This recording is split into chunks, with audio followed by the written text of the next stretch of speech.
సంగారెడ్డి జిల్లాలో తీవ్ర విషాదం చోటు చేసుకుంది. పాషమైలారం పారిశ్రామిక వాడలో సిగాచి రసాయన పరిశ్రమలో సోమవారం ఘోర ప్రమాదం జరిగింది. పరిశ్రమలోని రియాక్టర్ ఒక్కసారిగా భారీ శబ్దంతో పేలిపోవడంతో 8 మంది కార్మికులు ప్రాణాలు కోల్పోయారు. ఈ ఘటనపై సీఎం రేవంత్ రెడ్డి తీవ్ర దిగ్భ్రాంతి వ్యక్తం చేశారు. వివరాల్లోకి వెళితే పాషమైలారం సిగాచి పరిశ్రమలో రియాక్టర్ పేలడంతో పెద్ద ఎత్తున మంటలు ఎగిసిపడ్డాయి. పేలుడు తీవ్రత ఎంత భారీగా ఉందంటే ప్రమాద సమయంలో పనిచేస్తున్న కార్మికులు సుమారు 100 మీటర్ల దూరం ఎగిరిపడ్డారు. ఈ పెను విస్ఫోటనానికి ఉత్పత్తి విభాగం ఉన్న భవనం పూర్తిగా కుప్పకూలిపోయింది. సమీపంలోని మరో భవనానికి కూడా బీటలు వారాయి. ప్రమాదం జరిగిన వెంటనే ఆ ప్రాంతమంతా దట్టమైన పొగ అలుముకొని భయానక వాతావరణం నెలకొంది. పాషమైలారం పేలుడు ఘటనపై సీఎం రేవంత్ రెడ్డి తీవ్ర విచారం వ్యక్తం చేశారు.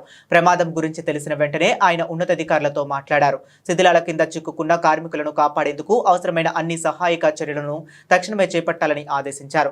గాయపడిన వారికి సాధ్యమైనంత మెరుగైన వైద్య సేవలు అందించాలని ఆయన ఆదేశాలు జారీ చేశారు. సీఎం ఆదేశాల మేరకు అధికారులు సహాయక చర్యలను ముమ్మరం చేశారు. ప్రమాదానికి గల కారణాలపై దర్యాప్తు చేస్తున్నారు.